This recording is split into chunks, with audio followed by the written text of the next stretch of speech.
There has been much said and written recently about the political risk to Democrats if they pursue impeachment of the president when polls indicate a majority of Americans are not yet in favor of impeachment. Now comes the counter-argument from Elizabeth Drew in her New York Times article entitled "The Danger in Not Impeaching Trump." While recognizing the potential political risks in the impeachment process, Elizabeth Drew writes, "But the Democrats would also run enormous risks if they didn't hold to account a president who has clearly abused power and the Constitution, who has not honored the oath of office, and who has had a wave of campaign and White House aides plead guilty to or be convicted of crimes." Elizabeth Drew literally wrote the book on impeachment entitled Washington Journal Reporting Watergate and Richard Nixon's Downfall. And full disclosure, I have been an avid fan of Elizabeth Drew's work since I started reading her coverage of the Nixon impeachment process when I was in college. She is one of the Washington reporters who has covered 2 of the 3 presidential impeachment processes in American history. The Nixon impeachment, which ended with the president's resignation after the House Judiciary Committee voted to approve 3 articles of impeachment against the president, and Bill Clinton's impeachment, which went all the way to trial in the United States Senate, where 50 senators voted in favor of removing the president from office, but removal requires a 2/3 vote of the Senate, and so the Clinton presidency survived. What does that impeachment history teach us about the impeachment decisions Democrats in the House of Representatives now face? There is no higher authority on that subject than Elizabeth Drew, and she will join us right after this final break. The last Republican president to face impeachment was a much more careful public speaker than Donald Trump, but he used some of the same defensive tactics. I believe the time has come to bring that investigation and the other investigations of this matter to an end. 1 year of Watergate is enough. And I thought after 2 years, we'd be finished with it. No, now the House goes and starts subpoenaing. They want to know every deal I've ever done. After 12 weeks and 2 million words of televised testimony, we have reached a point at which a continued backward-looking obsession with Watergate is causing this nation to neglect matters of far greater importance to all of the American people. It was the most thorough investigation probably in the history of our country. I think I read where they interviewed 500 people. I say it's enough. Get back to infrastructure, get back to cutting taxes, get back to lowering drug prices. That's what, that's what Mr. President. Joining our discussion now, Washington reporter, author, and essayist Elizabeth Drew. Her latest article is now in the New York Times entitled "The Danger in Not Impeaching Trump."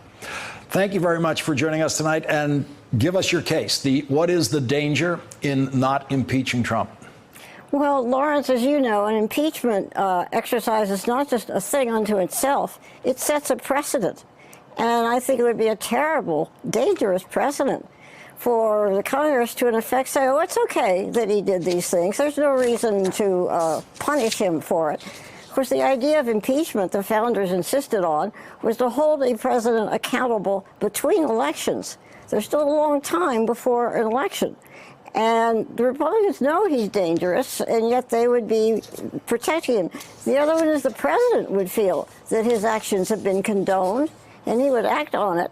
And the third is it would certainly, if anything, if possible, enhance his authoritarian instincts. You make a point in the piece about you raise the question of what if there's no impeachment and he's reelected? You say the Democrats who prefer to substitute the 2020 election for an impeachment fight don't appear to have considered the implications if Mr. Trump were to win. Would that not condone his constitutional abuses and encourage his authoritarian instincts? It seems that any House Democratic calculation to not impeach is a calculation that they will win the Democrats will win the presidential election. Also, Lawrence, a lot of them being quite contradictory. They're saying, well, we want to get on with other legislation. Well, in 1974, when Nixon was all but impeached, they did other legislation. And then they're saying people don't want us to be focusing on Trump and his crimes, but we'll decide that in the election where we don't think we should talk about it. You can't have it both ways. They're trying, but you can't. Do you foresee a possibility of some kind of, in effect, compromise with history? Because your argument is you cannot leave this conduct standing unrebuked by Congress. Right. You can't leave it in history. History's watching. Could the House of Representatives bring some kind of censure resolution against the president where they outline all of the elements that would, in effect, be articles of impeachment, and then just put that to a censure vote in the House of Representatives, where the Democrats would clearly win, it would pass, it would live in history as the stated rebuke by the House of Representatives of this president? Well, I think two things about that, Lawrence. It's a bit of a wimp out. The Constitution says impeach.